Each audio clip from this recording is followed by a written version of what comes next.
नमस्कार. Simple living with विद्या ह्या YouTube चॅनलवर मी माझ्या सगळ्या मैत्रिणींचं स्वागत करते. आज ना आपण लहान मुलांच्या डब्यासाठी ना पीठ पेरून ढबू मिरचीची भाजी कशी करायची ती बघायची. ही भाजी एकदम पटकन होते, अतिशय सोपी आहे याची कृती. ती मस्त कशी करायची ते आता बघूया. ह्या भाजीच्या साहित्यामध्ये सगळ्यात महत्वाचं म्हणजे ही ढबू मिरची, जी आपल्याला धुवून घेतलेली आहे मी आणि अगदी बारीक चिरून घ्यायची आपल्याला. आता त्यानंतर हे डाळीचं पीठ आहे, लागेल तितकंच आपण वापरायचं आहे. ह्यामध्ये पाण्याचा मी वापर करत नाही, दुधाचा वापर करते. त्यामुळे मी हे अर्धी वाटी दूध घेतलेलं आहे. त्यानंतर इथं 7-8 पाकळ्या लसणाच्या आणि थोडंसं ओलं खोबरं. ओलं खोबऱ्याऐवजी सुकं खोबरं घेतलं तरी चालेल आणि थोडीशी कोथिंबीर. मिरची चिरून घेऊया आपण. थोडेसे बी असतात ते पण काढून टाकायचे शक्यतो.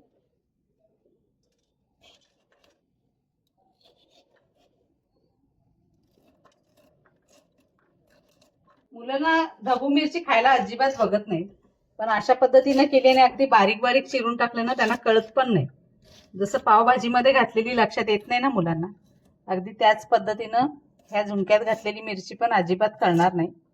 थोडक्यात हा ढबू मिरची घालून केलेला झुणकाच असणार आहे, ज्याला आपण पीठ पेरून भाजी म्हणतो.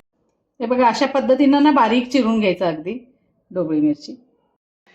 लसूण आणि खोबरं पण ना आपल्याला थोडंसं चेचून घ्यायचंय फोडणीसाठी. मेन काय आहे, हे मिक्सरला लावलं तरी चालेल, पटकन जर आपल्याला गडबडीच्या वेळेला मिक्सरला लावून घ्यायचं. पण जर चेचून घातलं तर त्याची चव छान येते, म्हणून असं करायचं. हे बघा, हे मस्त असं वाटून झालेलं आहे. हे वाटण आता आपण घेऊया. आपण कढईमध्ये ना फोडणीसाठी तेल घेऊया थोडं. एक पळीभर असं मी घेतले बरोबर तेल. तेल गरम झालेलं आहे आपलं. आता आपण फोडणी घालूया. मोहरी घालते थोडीशी, त्यानंतर जिरे,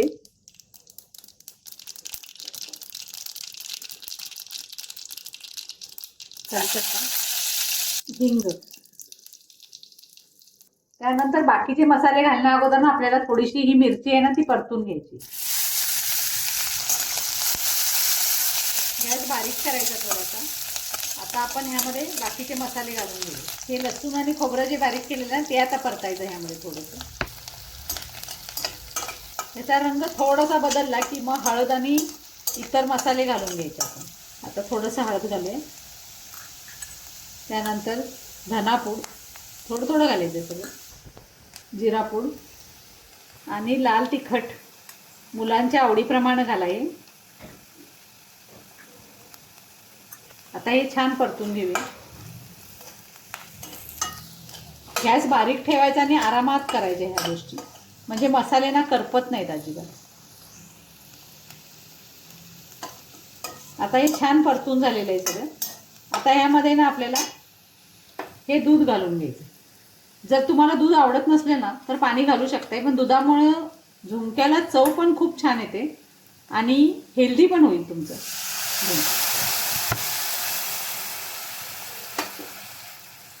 दूध घातल्यानंतर हे थोडंसं गूळ आहे ना ते घालते मी. गूळ किंवा साखर थोडीशी घाला, ज्यामुळे गोडसर आणि तिखट असं मस्त चव लागते. मी अजून मीठ घातलेलं नाही आहे. हे आता अंदाजे थोडंसं मीठ घालायचं यामध्ये. आणि मीठ मिक्स झाल्याबरोबरच की नाही पटकन पीठ पेरून घ्यायचं आहे आपल्याला ह्यामध्ये. म्हणजे पीठ आहे ना हे डाळीचं ते वरून घालायला चालू करायचं आहे. हे आपल्याला अंदाजे घालायचं आहे. आपल्याला किती घट्ट हवाय झुणका, मऊसर हवाय, त्या पद्धतीनं आपल्याला हे करायचं आहे. जितका जास्त घालेल ना तितका जास्त मोकळा होईल. आणि जर साधारण मऊसर करायचं असलं तर थोडंसं पीठ कमी लावायचं. हे असं बघत बघत तुम्हाला आरामात करता येईल. गॅस बारीक ठेवा किंवा थोडा वेळ बंद केला ना तरी पण चालेल. अगदी बघत बघत घालायचे. मिरची आपली तेलामध्ये अगदी शिजल्यासारखी झालेली आहे, त्यामुळं एक्स्ट्राचं त्याच्यासाठी काय आता आपल्याला हे करावं लागत नाही शिजवण्यासाठी. फक्त आपलं पीठ कसं काय थोडंसं शिजेल ह्याचंच फक्त लक्ष द्यायचं. तर अगदी थोडंसं लावते मी पीठ आणि बंद करते.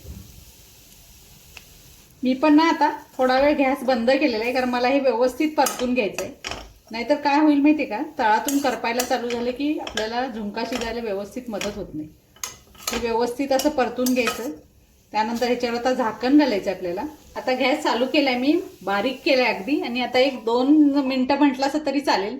अगदी थोड्या वेळासाठी झाकण घालायचं आपल्याला. तर 2 मिनिटं झालेली आहेत. आता उघडून बघूया आपण. हे बघा मस्त असा झुणका मुरलेला आहे, अगदी छान झालाय. आता ह्यामध्ये थोडीशी कोथिंबीर पेरून घेऊया.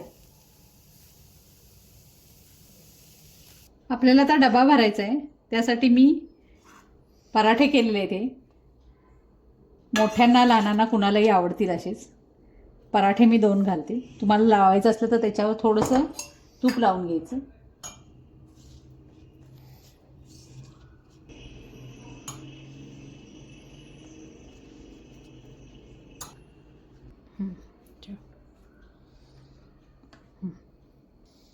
एक डिंकाचा लाडू, थंडीचा सीझन आहे ना त्यामुळे मुलांसाठी.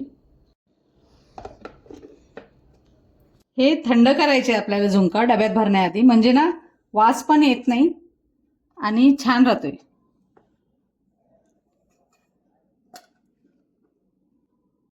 थोडेसे सॅलेड, थोडासा गुळंबा केलेला आहे मी. हा नेहमीच माझ्याकडे असतो शिल्लक, तो थोडासा द्यायचा.